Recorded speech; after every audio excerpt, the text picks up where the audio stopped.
Buenos días. Bueno, pues continuamos con una nueva entrada, hablando de las composiciones básicas de las sociedades, de los seres humanos en sociedad. Y decía que tenemos dos básicas identidades asumidas, una como hombre tribal, homo tribalis, y la otra como homo simbólicos, que estamos construidos por símbolos que hacemos nuestros, que forman parte de nuestra personalidad, y al final tenemos un alemán, tan absurdamente contradictoria, complicada y sofisticada identidad simbólica, donde se sacraliza hasta la exasperación lo accesorio y se ignora y menosprecia lo fundamental, nuestra común identidad humana. Bueno, pues esta identidad tan complicada es la que asumimos como componente de una sociedad y lo tenemos como una carga pesada porque tenemos la sensación de que todo lo nuestro es lo mejor y que todo lo ajeno está equivocado y que es un disparate, ¿no?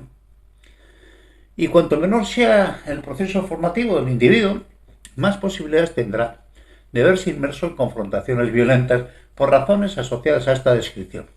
Simplemente léase las páginas de los sucesos o las crónicas de las querellas internacionales. Y desde luego, si es llamado a las armas para defender la identidad simbólica de su nación, irá sin dudarlo a morir o a matar por su bandera o por las calles de su barrio o por los colores de su equipo.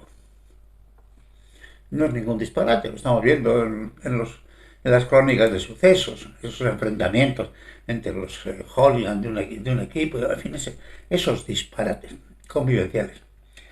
Medítese sobre la profunda pulsación, ese rechazo instintivo, esos sentimientos removidos, incluso entre los más cultos. Cuando un extranjero critica nuestra cultura de procedencia, incluso en el único caso de que sus críticas coincidan con las nuestras respecto a nuestra sociedad.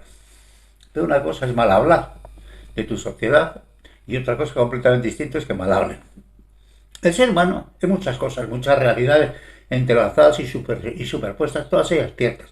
Es una realidad cuántica, subatómica, atómica, proteínica, celular, física, morfológica, biológica, biofísica, química, bioquímica, orgánica, biomecánica, bioeléctrica, nerviosa, genética, evolutiva, neuronal, psíquica, emocional, instintiva, simbólica, paradójica, consciente, inconsciente, subconsciente, histórica, cultural, tribal, familiar, con sus divisiones y subdivisiones que nuevamente se vuelven a dividir y a subdividir en su totalidad integradas, casi siempre muy mal, siempre en precario, tantas y tantas contradictorias realidades en un solo ser total, necesitado de equilibrar sus componentes y realidades, a la vez que comprender, vivir, soñar, desear, sobrevivir, procrear, competir y progresar con otras realidades de su mismo nivel de complejidad. Difícil empeño. En esto estamos todos. En definitiva, este coño de lío es la sociedad.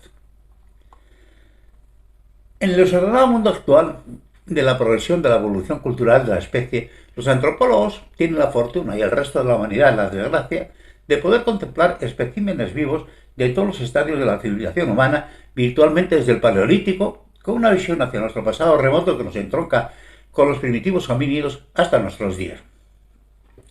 Nunca comprenderemos la naturaleza humana sin una cierta e importante visión psicozoológica de nuestras actitudes emocionales y instintivas.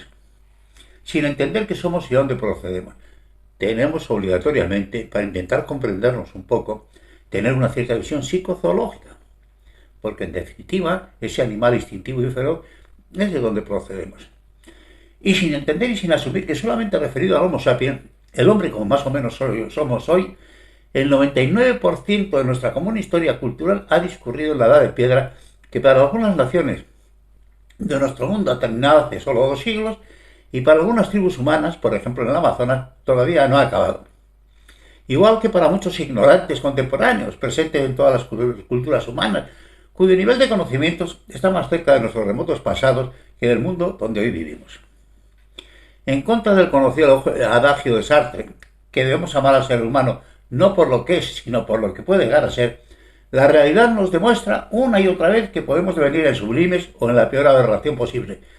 Pero normal es que seamos una mezcolanza de mediocridades donde todas las contradictorias realidades que somos en esencia están y estarán siempre presentes.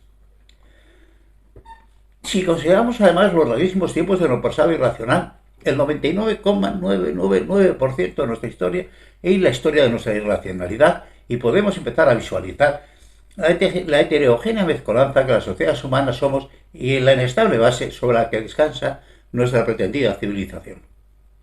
Efectivamente, quedan restos de culturas todavía, restos de culturas cazadoras-recolectoras a las puertas del Neolítico, muestras bien surtidas de culturas del pastoreo, de la transhumancia, de primitivos asentamientos agrícolas, diversidad de estadios culturales, muchos de ellos en la Edad Media, hasta las sociedades con estaciones orbitales.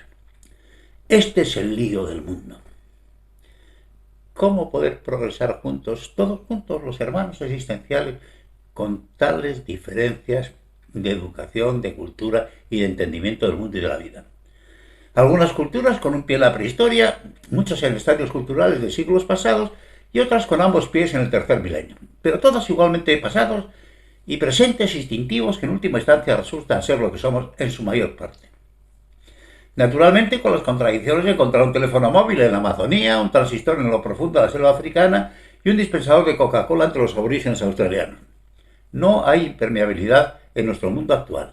Lo que tenemos es un profundo desconocimiento de lo que somos, un desproporcionado apego a lo que creemos ser, incluso las configuraciones sociales más aberrantes. En la peor sociedad del mundo hay gente aferrada al fin a esa sociedad, como si le fuera la vida en ello, y realmente la vida se le va, que le está jodiendo la vida en condiciones, ¿no? Una extremadamente competitiva personalidad social como miembros de cualquier grupo y una desoladora capacidad de incomunicación entre los seres humanos y entre sociedades. El maravilloso mundo de los dibujos animados de Disney ha proporcionado a la humanidad una nueva mirada de compasión hacia nuestros hermanos evolutivos y racionales, una mirada más tierna y más cierta de la simbiosis elemental de la vida, por otra parte ya recogida, pero poco asumida en gran parte de nuestras primitivas tradiciones culturales, pero con el perfecto efecto de que al racionalizar a los irracionales, perdemos de vista la condición de su naturaleza, lo que a veces nos lleva a que un niño pierda un brazo al intentar acariciar un tigre en un zoo, o que bienintencionados turistas pierdan la vida al intentar fotografiar una manada de leones, o que algunos insensatos piensen que pueden impunemente considerar a animales peligrosos como mascotas domésticas. Yo ahora es que se ha puesto de moda esta animalidad compasiva, que en un cierto sentido es tan tierna, pero tan necia, pero tan necia. De pronto las mascotas son más importantes que los seres humanos, más que tus vecinos, le cuidas más y te proteges más a una mascota que tienes que en casa que una anciana que se está muriendo de hambre en el piso de al lado. Es un disparate. De modo parecido, la antropología, ciencia de enorme importancia, guiones, pero no de la importancia de la que intenta dotarla Levi Strauss, comillas, el que según Steiner pretende completar, corregir y mejorar los trabajos de Marx y Freud, cerrar comillas, y que de su desmesura la define como la ciencia del hombre en su totalidad. No, eso solo pertenece a la filosofía, no pertenece a la antropología, pertenece a la filosofía, por lo menos en la parte que es importante del hombre, que es el conocimiento. Está conduciendo todo esto, está produciendo secundariamente el perfecto efecto de la sacralización de las culturas, sea cual sea su estado evolutivo en relación con el conjunto de la cultura de la humanidad. Yo, esa gente que pierde la cabeza y se van al Amazonas a convivir con los indios, y ese tipo de cosas, me parece un disparate.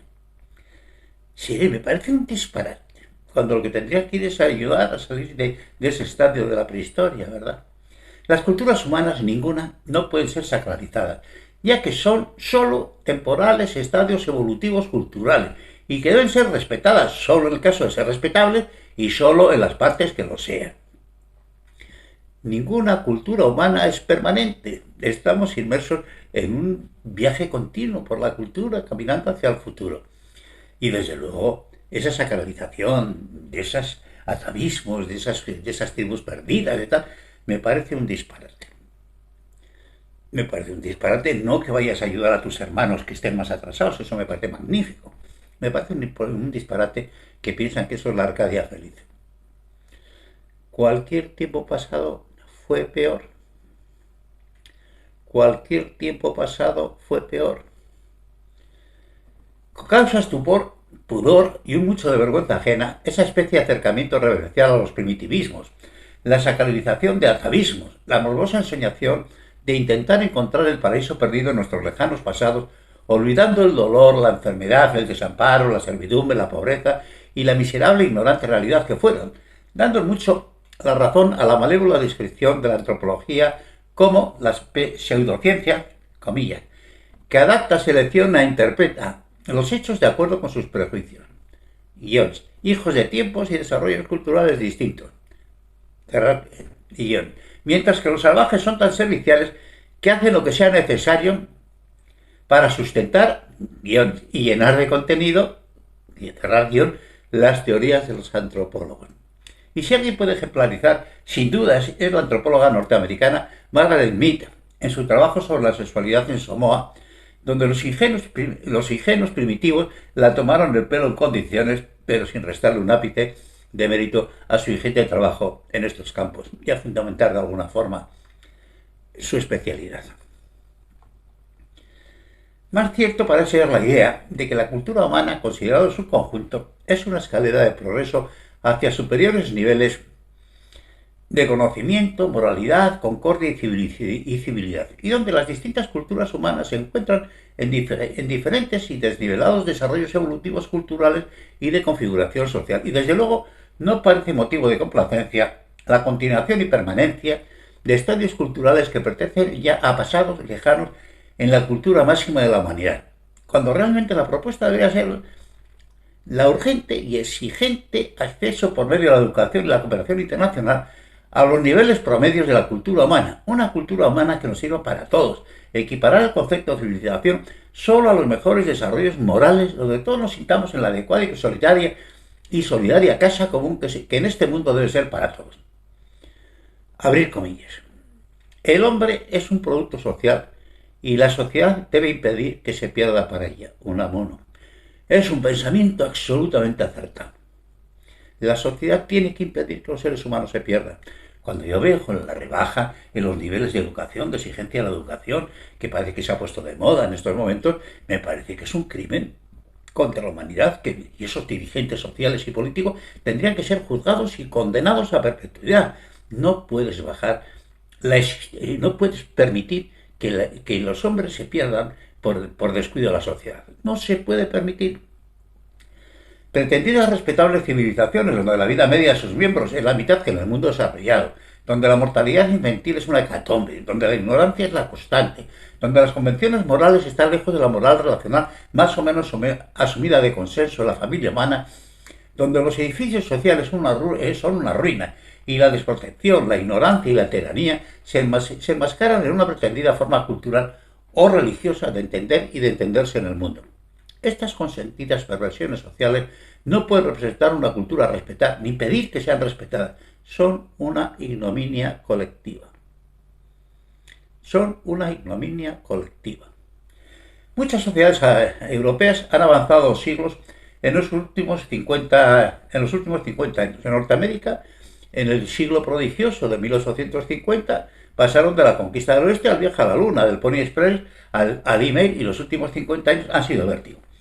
Japón y una buena parte de Asia han recorrido 5 siglos en uno, no se sabe si para mejor, y China, con la terminación de las dinastías, le está conduciendo una sociedad de más de 6.000 años de antigüedad con cambios insignificantes al tercer milenio en un siglo. India, madre de todos, parece incapaz de salir de la trampa armada entre población incontrolable y mitologías incontrolables, si bien en estos últimos años se está desarrollando el despertar de una importante sociedad que busca y encontrará una nueva importante posición en el futuro. Toda la América no inglesa tiene un pie en el tercer milenio y el otro en el precipicio. Mis hermanos americanos, mis hermanos queridos americanos, es imposible que logréis encontrar un camino de desarrollo, de concordia. Es imposible, no es entendible.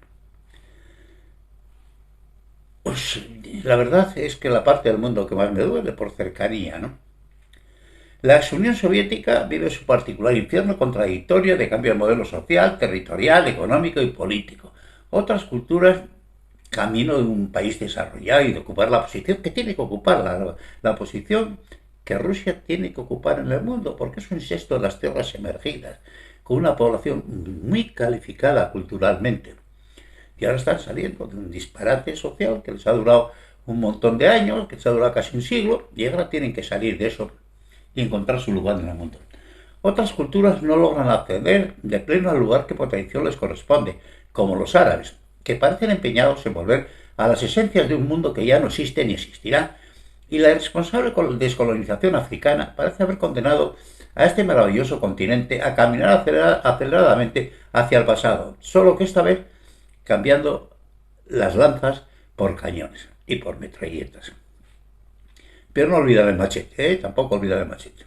De hecho, África, origen de nuestra especie, ha conseguido el increíble milagro de que 30.000 años no haya aportado nada a nuestro acervo cultural común. Ahí empezamos y ahí hemos llegado prácticamente al siglo XXI sin ningún avance significativo, exceptuando las orillas del Mediterráneo, donde todo ocurrió. África. Comillas. África es el continente de la abundancia, donde el hambre es dueño y señor. De Henry Miller. ¿Se puede tener un pensamiento más acertado de lo que está sucediendo con África? ¡Qué vergüenza! ¡Qué vergüenza! La descolonización africana fue el disparate más grande del mundo al haberlo hecho de esta forma. En fin. En un sentido genérico, la humanidad es la pasajera de un buque en un interminable viaje por un río inmenso y misterioso donde los pasajeros no sabemos ni dónde, ni cuándo, ni cómo comenzó el viaje, ni sabemos dónde, ni cuándo, ni cómo acabará. ¿Sabemos algo del paisaje que hemos ido dejando atrás a nuestras espaldas, pero no sabemos nada del paisaje que encontraremos en el próximo recodo del río? En el interior de este inmenso y misterioso buque, el paisaje además está dividido en ilusorias castas, culturas, razas de todo tipo, ilusorias propiedades parciales del buque, infinitas diferencias de conocimientos y moralidad relacional, miles de lenguas, querellas interminables, de todos contra todos, muy distintos entendimientos del propio significado como individuos y como grupos humanos, y muy distintos entendimientos del orden relacional entre los pasajeros en cuanto a la dirección adecuada de la navegación. Comillas. La nave de los locos del Bosco. Esto es lo que es realmente la humanidad. La nave de los locos. De los locos, de los incompetentes y de los suicidas, porque vamos camino del suicidio colectivo. Para cada uno de nosotros, el viaje empieza y termina en su propia vida, pero como parte de la colectividad su vida se alarga hacia el infinito de la especie. Comilla. Lo único que nunca hubo ni nació ni conocemos es el yo, y por eso somos inmortales. De Macedonio. Es un hermoso pensamiento. Yo estoy muy justito de acuerdo, creo que es un hermoso pensamiento y efectivamente somos inmortales en cuanto a la especie sea inmortal, ¿no? En este sentido, lo que pasa es que yo soy un enamorado de la individualidad. El yo es solo, nada más, pero nada menos, un minúsculo reflejo de la misma inteligencia y de la misma sensibilidad que compartimos todos, con la sola diferencia de una memoria individual marcada por la educación y la experiencia. Las generaciones van sucediéndose en este interminable viaje y las precedentes van dejando a la siguiente la inestable y contradictoria memoria histórica del viaje, lo que ha podido entender del mismo y de sí mismos en un continuado proceso de acumulación de conocimientos que mejor o peor parece irnos conduciendo a superiores estadios de conocimiento material y de civilización moral. Con muchas dudas. Desde luego el conocimiento material y de civilización cómoda, y en fin, sí, pero de civilización moral creo que tenemos mucho camino que recorrer en esta única aventura del ser humano, de la humanidad, que es el conocimiento. Cada generación es el eslabón de enlace entre la generación que se va y la que viene, pero en términos muy generales, todos los contemporáneos vemos el mismo paisaje, el transitorio paisaje que podemos dividir momento a momento histórico, desde la perspectiva del conocimiento de ese tiempo histórico, con conclusiones bien distintas en función de la formación del viajero y de su sociedad de procedencia. Aún estamos todos inmersos en el mismo marco temporal, social, cultural, moral que generacionalmente nos corresponda, con los niveles que conocemos de sobra, quiero decirte. Los que tengan un sentido temporal, social, cultural y moral de su generación. No vemos todo lo mismo, aun viendo todos lo mismo. Comilla. No vemos jamás las cosas tal cual son, las vemos tal cual somos. Anais Nin, esa mujer de que os he hablado, que es una inteligencia privilegiada de los principios del siglo. Ya que dependiendo de capacidad, curiosidad, dotes intelectivas, educación, procedencia cultural y otros muchos condicionantes, sobre todo los que analizan el mundo de las creencias previas que imposibilitan el análisis ponderado del conjunto, algunos mirarán el paisaje que detrás vamos dejando, otros sondearán en proa intentando adivinar el paisaje que puede venir, otros mirarán por las bordas distintas a paisajes distintos, otros se ocuparán del gobierno del barco, otros trabajarán en el cuarto máquina sin paisaje ninguno, otros limpiarán sentinas, otros se ocuparán de la comida, otros solo buscarán comida para sobrevivir, algunos afortunados descansarán a las cubiertas de la primera clase, otros teorizarán sobre el significado del viaje y de los viajeros, otros propondrán modelos de gobierno y convivencia, mientras la mayoría procurarán para sí lo mejor, sin importarles ni la maldad ni la injusticia, ni que el barco flote o se hunda. Otros se dedicarán con de nuevo a abrir vías de agua para la perdición de todos, otros intentarán que el barco sea solo para ellos, otros muchos ni sabrán que estamos viajando, otros mirarán a las estrellas, otros jugarán, otros dormirán, otros se preparan para vivir y otros se preparan para morir. Y la conocida frase: cuando un sabio señala el cielo con el dedo, la mayoría solo mirará el dedo. Cierro aquí la entrada y continuaremos. Y seguiremos un poco con el símil que estamos utilizando. Un cordial abrazo para todos.